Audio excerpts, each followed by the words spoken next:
we're on the scene at New York Fashion Week. You're going to be coming with me straight into New York Fashion Week. I'm going to take you through every single thing, event, outfit, runway show, thoughts about the runway shows, struggling from getting from one runway show to another on time. I'm going to take you through it all. So let's just go. Let's go to Fashion Week. And if you stick around to the end of the episode and you get through all my bullshit, you will be able to check out the fall 2026 runway trends that I am most excited to wear and spotted on all the runways. So that right there is the Alice Olivia store in Meatpacking. And I am right across the street to go pick up my outfit for Fashion Week. So let's go see. I'm obsessed with the Alice Olivia showroom. It's vibrant and playful, exactly like the brand itself. Every season, the team sets up racks for editors, creators, friends of the brand, and celebs to choose from, so everyone gets to go to the presentation in their own look that feels the most like them. Let me try the green. Yeah. Would you ever do like a dark wash denim? Yeah. To go with that? Yeah. Because I feel like if you're looking for more casual, like a denim, yeah, I could. Wash could be cool. Just yeah, I would. Mm-hmm. And you're 25. Yes. Clearly, this was petite girl probs. I loved the look, but I needed a different pant. I tried on this military green floor-length jacket. I loved the color, but wasn't really feeling it once it was on. It was probably what I had on underneath. All right. I love that. Let me take a picture. So I ended up going with the cranberry lace bodysuit and fur trim jacket, and just brought home a pair of jeans in case, knowing I probably wouldn't wear them together and would see what else I had. Another perk is the cute giveaways the brand gives out when you leave. This Amika hair mask is my fave. So we are on the scene at Christian Siriano, first look of Fashion Week. I decided last second to wear my Fendi shoes, Fendi slingbacks, and to match it with my Fendi sunglasses, gold hoops, Zara coat, Zara fit, leather, my Miu Miu bag from Fashion File. And yeah, overall, Christian Siriano is always a celebrity spectacle. Crazy front row. We had so many people. Whoopi Goldberg. We had Leslie Jones literally cheering on every model. It was so great. Overall, I felt like Siriano's looks were a little bit more wearable, still dramatic, and glamorous, but a little bit more wearable than usual. Usually we see him do like very big sculptural pieces that are definitely red carpet worthy, but not necessarily for the everyday person. So I thought these were really nice in that way. I feel like overall we saw some great color palette, all of which I'm starting to see from the fall 2026 shows. There was this really ethereal peach that I loved, a lime kind of chartreuse, and plum. My favorite look, I'm always going to give a favorite look this season, and my favorite look was this really cool sculptural mini skirt matched with the bolero. It was like tiered and plum. Plum is a huge color, already can tell, for fall 2026, which I love. I think that's new and fresh, and we haven't really seen designers lean into plum recently. Something else we're seeing a lot of is the Victorian Gothic inspired looks. I feel like it's sort of from Wuthering Heights. I'm calling it the Wuthering Heights High. So Siriano did that with lace. The models, interestingly enough, kind of like flipped the whole idea of the spectacle on its head by staring down the guests sitting in the audience. They were like swerving. They were really taking the time to show off their looks, which is kind of like, it harkens back to the old days, the old type of runway show where the models really take center stage, and Leslie Jones cheering on all of her friends and models really leaned into that too. Something else that was really cool was the way in which the models' hair, if it was long enough, was kind of wrapped around their necks, almost like a hood. I would say, like, that is kind of what it was giving. It was giving hood. So that was really cool. I liked the Siriano show this season, I gotta say. And I didn't have to wait that long. Usually the Siriano show last season, I literally waited like an hour for it to start. This season it was only like 30 minutes, which is the norm. So yeah. So Kate Spade invited me to a very cute Galentine's Day event where I get to decorate a bag. So let's see what bag I get to decorate. I actually know. I have a card. Dear Sarah, bring your duo on Friday for paint customization. If I have to paint, it's going to look like shit. Look forward to celebrating Galentine's Day, XO Kate Spade, New York. And this just happens to be like my favorite bag from Kate Spade of the moment. We've got the duo. I'm going to wear a cute red Galentine's Day coat over this. Have all of my essentials in here. I use this pouch for my THC gummies. And yeah, let's go decorate.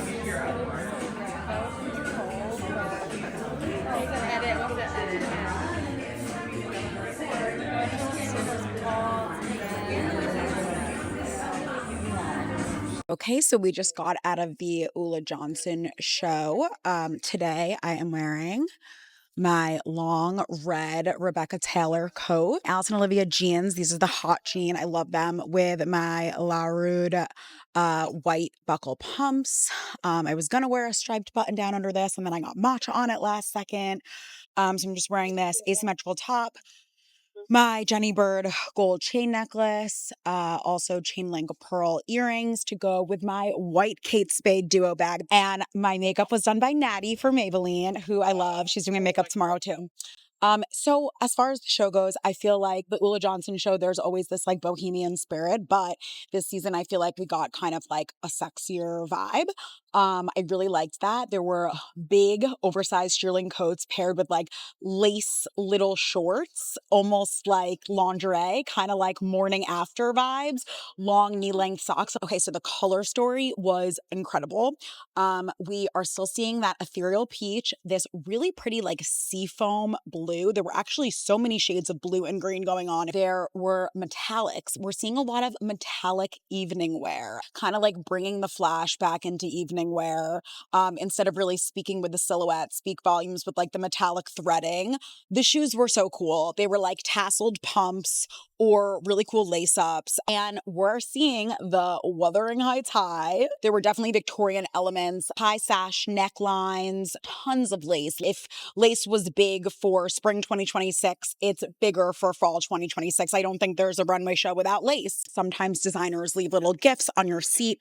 Ulla Johnson is teasing candles, scents, fragrances, jealous of them on a run, for next season. So we got a little sneak peek of that for going to the show. Aria always kind of shows what happens when you mix glamour with sport, like a sporty, edgy, glamorous moment. A lot of like interesting deconstruction. I feel like Aria is constantly reinventing the wheelhouse when it comes to like the ways in which jeans can be deconstructed. I also really loved the way that the models walked around the runway, kind of like completely circling it and then coming back through. Someone was sitting in my seat when I arrived, so I asked if I could have a seat somewhere else, and then I was like squished in between two people. One was a guy with his daughter on his lap. They were talking, I guess like the mom works for either Aria or the PR company that puts on the show. I don't know. The kid was so cute and was like asking questions about why mommy has an office in Milan and an office in New York, and when the show was gonna start, and like kicked me a few times, but like it wasn't that hard. And yeah, it was a really great show. Now we're going to eat. Let's talk Alice and Olivia. This is my outfit for day 3, 4. I don't even know what day it is. I'm doing an IMG set. I am doing a lace Alice and Olivia bodysuit, which I was dressed in. I kind of changed up the outfit, as you guys can see. My Steve Madden platforms, my Miu Miu bag from Fashion File, these new sunglasses from Friars. Yes, I really love them. I'm going to eat them.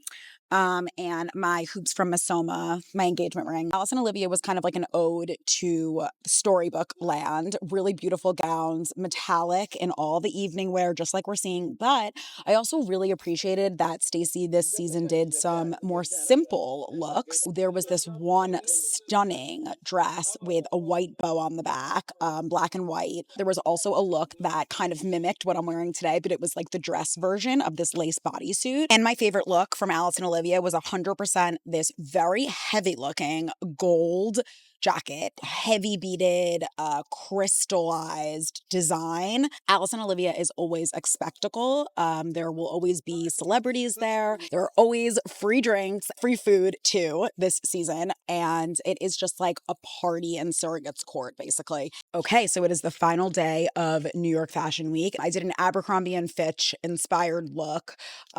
We have loose jeans, my Stuart Weitzman rose gold satin boots. They kind of go with this Balenciaga city bag, and they bring out the shade of the boxers. I have my Otra eyewear gold sunglasses. I have some chunky gold earrings and my engagement ring. Let's talk about Sandy Liang. Sandy Liang is known for having this playful, nostalgic vibe that's never going to change. The bow was still very much present. There were actually some sweaters exploding with bows and ribbons that flowed behind all the models. Post Malone was there. As much as Sandy Liang does like to play into that nostalgic early 2000s vibe, this was like straight off of a 2003 mood board. The coordinated sweat sets that had like really pretty blue and pink ruffles hanging off of them was just kind of like an ode to that time. Puffers with wide headbands, the glitter effect, fuzzy sweaters. There were a few dresses like that were really strong. I think the thing that I actually liked the most that Sandy did was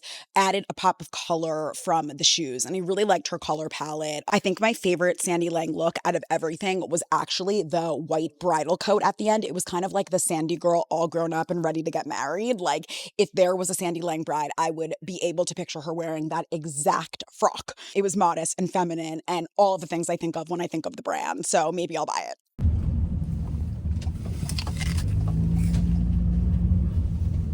Okay, so let's talk about the Cult Gaia show. Didn't really realize they were venturing into menswear, but they are, and the Tell Me Lies boys were there, including Wrigley Hot. The accessories at Cult Gaia, I think everyone's gonna want them. They brought the little flower shoe motif into the new season, but these shoes are black, which makes more sense for fall and winter, which I absolutely love. There was a backgammon bag. What? They had some incredible clutches that kind of wrapped around the arm and the wrist like jewelry. As usual, we saw a lot of fringe, architectural silhouettes, which Cult Gaia is known for. The Cult Gaia bride at the very end wore a really beautiful dress. It was very avant-garde. That is exactly what I think of when I think of a Cult Gaia bride. It was an interesting celebrity turnout, especially as we're seeing the Cult Gaia menswear debut on the runway. I really loved the use of like this dark burgundy color, which is sticking around, really pretty moss green, which I always think of when I think of Cult Gaia. And of course, they bring in elements of hardware. And when I think of Cult Gaia, I think of architectural shapes, really beautiful hardware, and the fabric of these dresses playing into it all. Overall, pieces that feel a little bit more ready to wear and winter fall than vacation resort wear, which is kind of how Cult Gaia got its start. So I'm super excited to see how this continues. Knowing what the designer behind Cult Gaia can do, I feel like these ready to wear pieces are only going to get more exciting. Okay, so here is a little report. Fuck.